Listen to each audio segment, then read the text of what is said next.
the amount of oil and gas we lost as of today in this energy crisis is bigger than all three major energy crises put together in the history. Every country will be affected from that. There will be a time lag, there will be differences.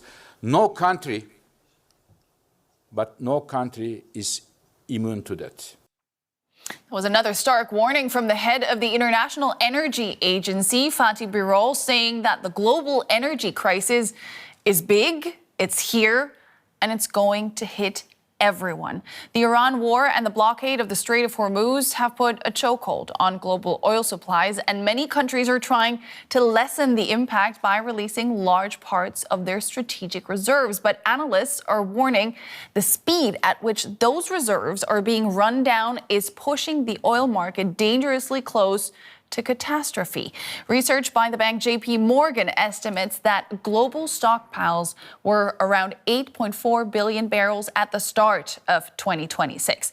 Now, that sounds like a lot, but only a tenth of that, around 800 million barrels, is actually usable. The rest is tied up in pipeline storage and other infrastructure and is needed there to keep the whole system running. Now, the supply stop from the Persian Gulf has seen that buffer of 800 million barrels used up at an alarming rate. By late April, it was down 35% to 520 million. Analysts warned that if the blockade continues, the world's oil industry could enter what they call operational stress by early June. And from there, the worst case scenarios look pretty dire. To tell us about them, I'm joined now by William Usher. He's a former executive at the CIA and expert in intelligence and international security. He's currently a lecturer at the Bush School of Government and Public Service at Texas A&M University. William, welcome to DW. Now, in a recent article, you predicted June as the oil market's point of no return. June is around the corner. What do we have to brace for? So I think we're in for a pretty severe shock in the price of oil globally. Your intro from the director of the International Energy Agency captured it exactly right, that efforts to mitigate the impact of the Iran war and the loss of about 20% of the global oil supplies coming through the Strait of Hormuz have probably about run their course. And coming in June, we'll see inventory starting to be depleting at a much more rapid rate, and that's going to translate into higher prices at the pump and higher prices that we'll be paying for everything from airline travel to food to everything that the global energy markets support. Asia is most dependent on oil from the Persian Gulf. Of course, for them, this energy crisis you're describing, it's already here, isn't it? Yeah, that's exactly right. Asia is the most affected. They got about 85% of their petroleum supplies through the Strait of Hormuz, and they have been suffering mightily since the beginning of the Iran war and Iran's move to close that strait. So we've seen impacts in several different countries imposing rationing, reducing use of electricity and air conditioning as the summer months approach. And this is going to be a severe problem very soon for places like Philippines, Pakistan, Bangladesh, et cetera. The other countries in the world are not immune. There have been many in the United States who were thinking that this would be the case because we produce a lot of our own energy these days. But as these oil tankers that left the Strait of Hormuz in March have arrived in the United States, discharged their loads, the impact will be felt here and in Europe. Mm-hmm. You mentioned operational stress. Before we continue, could you describe what exactly that means? Sure. What oil analysts mean by that is there's a certain amount of reserves and storage that the oil refineries and pipeline systems need to have on hand just to remain operational. Think of just keeping pressure in the pipe, keeping systems kind of operating at a bare minimum. When you cross that threshold, operational stress, you really need to start shutting down facilities. And shutting down oil facilities is a very tricky business, and restarting them, ramping them back up can be a quite prolonged affair. So that's what they're talking about. And this could occur as early as next month in several locations. So we're looking at an economic crisis, potentially just months or even weeks away. Is enough being done, in your opinion, to end this blockade, or are our leaders currently asleep at the wheel, just waiting for this to happen?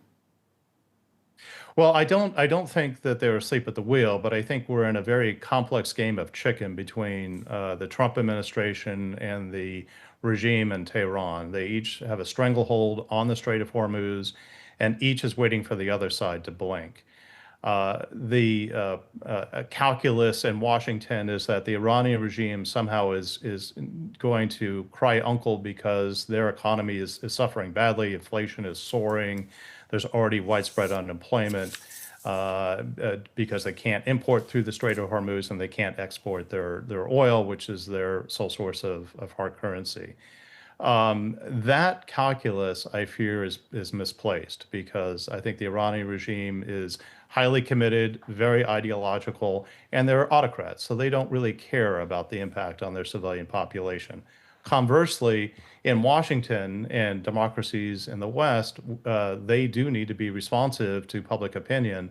And public opinion is already pretty sour on the war here in the United States, and it's going to sour further as the price that people pay at the pump shoots beyond current levels of $4, $5 a gallon to, $6, $7 in the weeks ahead.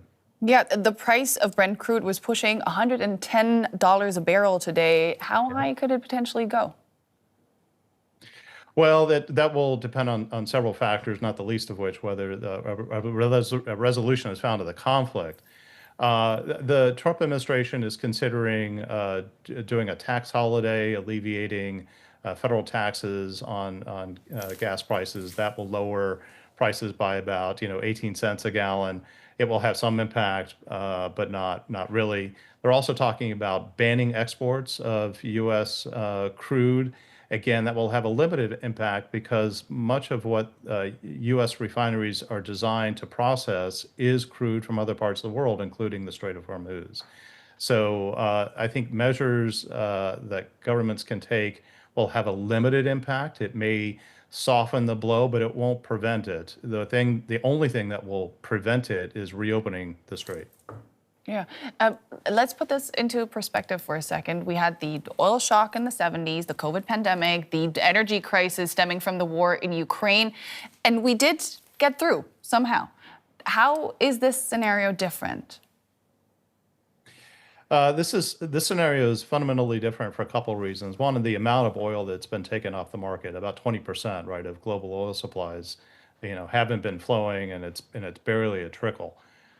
So the size of the impact is substantial. The other is, the war has done damage, obviously to Iran's facilities, but also in UAE, Oman, and Saudi Arabia. So bringing those facilities back online isn't going to be something that could be done with the snap of a finger once an agreement is reached, if one is reached.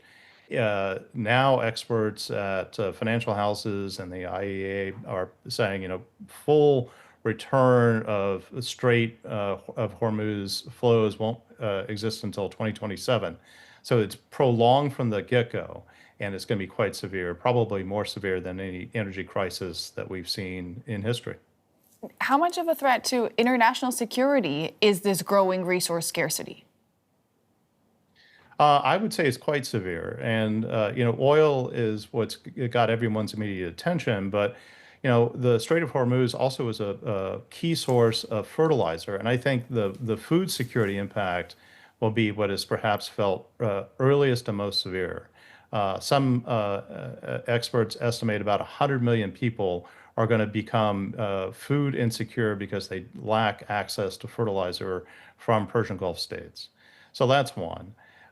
We've already talked about some of the energy rationing that's occurring in East Asia, poorer parts of the world that will soon arrive in Europe and the United States, and that almost inevitably is going to lead to, at minimum, political distress. In some countries, it could lead to political unrest. So, some countries are really unable to bear up to a severe energy crunch, and they could see, violence and political instability on a scale that they weren't anticipating. And then lastly, over the longer term, this was a war of choice for the United States and for Israel. And a lot of the costs, at least early on, have been borne by our allies and partners around the world. And I think they're going to begin to question the reliability of the United States as a security partner as they reflect upon what's occurred over the last 2.5 months. Wide-reaching consequences. Thank you so much for breaking them down for us. That was William Usher. Thanks for your time. Thank you.